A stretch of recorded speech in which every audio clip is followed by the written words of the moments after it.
এইবার রিক্স বেশি কেন বলতে পানিটা গোল হয়ে এখানে ঘুরায়।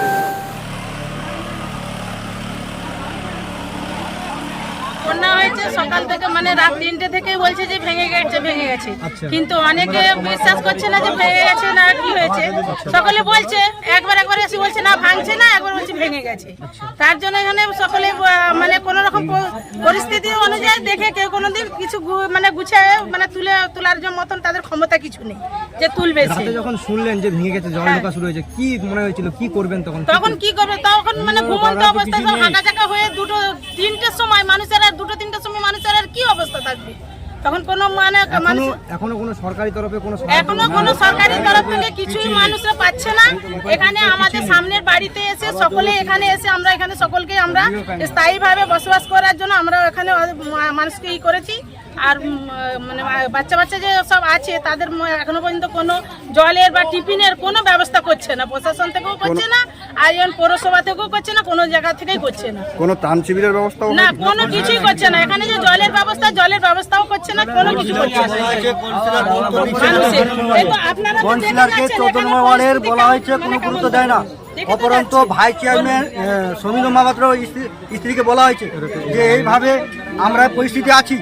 উনি বলেছে যে আপনার 16 নম্বর ওয়ার্ডের সেই কী নামটা ভুলে যাচ্ছি, জাহের দাকে বলুন, আমরা খবর দিচ্ছি, উনি সব ব্যবস্থা করে দিবে। তা সত্ত্বেও কোনো ব্যবস্থা কিছু পাই না আমরা। তা সত্ত্বেও আমি সমীরদিকে বললাম বা আপনার 4 নম্বর ওয়ার্ডের ওনার লোক ধরে বলছে যে আমরা ব্যবস্থা কিছু স্থায়ী করে দেবো, তাও কিছু করে দিচ্ছে না। কোন রকম জলের ব্যবস্থাটা, বাচ্চাদের জন্য খাবারের ব্যবস্থাটা এইটুকু করার জন্য আমরা এতটাই আমরাই চাচ্ছি যে মেঘের যে অবস্থা হয়ে রয়েছে তার জন্য কিছু তিরপলেরও ব্যবস্থা করার জন্য আমরা অনুরোধ করছি সকলে। চলে গেল 14 নম্বর ওয়ার্ড রাজরানী কাউন্সিলর, উনি রেখে চলে গেল। দেখুন আমাদের বাড়িতে কোনো এখনো জলের কোনো হচ্ছে না, কিন্তু জল ঢুকে যাবে, কোনো মুহূর্তে জল ঢুকে যাবে। কিন্তু আমরা এত মানুষকে এখানে স্থায়ীভাবে কি করে আমরা আমাদের ওই শেরখানে ওই দিকে যা বাঁধটা ভেঙেছে 100 থেকে 150 ফুট প্রায় ভেঙে গিয়ে সমস্ত ঘর বাড়ি ডুবে গিয়েছে। যা কাঁচা ঘর ছিল সব ভেঙে পুড়ে গিয়েছে। প্রত্যেক বাড়িতে একতলা পর্যন্ত ছাদে জল ডুবেই আছে। এবার দ্বিতীয় তলা উপক্রম করবে। এই অবস্থাতে আমাদের এখান থেকে প্রশাসনের তরফ থেকে কোনো আমরা সুযোগ সুবিধা এখনো পর্যন্ত দেয়নি বা ওদের কোনো কথাবার্তাও কোনো কিছু এখনো পর্যন্ত পাইনি। এই যে আমাদের মহিলারা রয়েছে, আমাদের কচিকাচা বাচ্চারা রয়েছে, এদের জলের ব্যবস্থা, খাওয়ার ব্যবস্থা, এদের সব কিছুর ব্যবস্থা কিছুই নেই।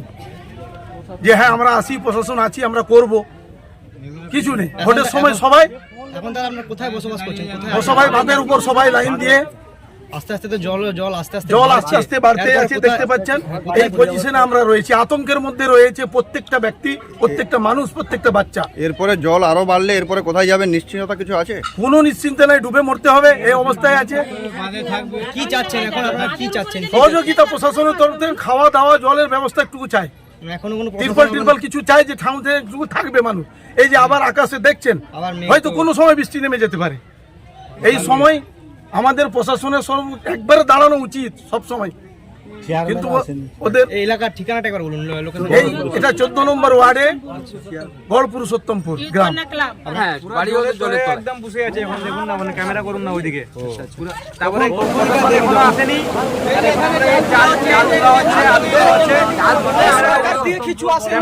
এখনো আপনারা সরকারি তরফ থেকে কোনো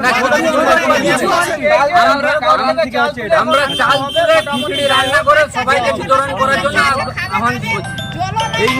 এই মুহূর্তে কোথায় বসবাস করছেন? এই মুহূর্তে বাঁধের উপরে, রাস্তার উপরে, রাস্তার উপরে না একটা আছে তিরপাল, না আছে একটা কিছু, এমনি সব পড়ে আছে। আপনি আগে আসুন, আরো দেখতে পাবেন। এখন পর্যন্ত জলের কোনো জল বসে আছে, আপনি আগে আসুন, দেখতে পাবেন।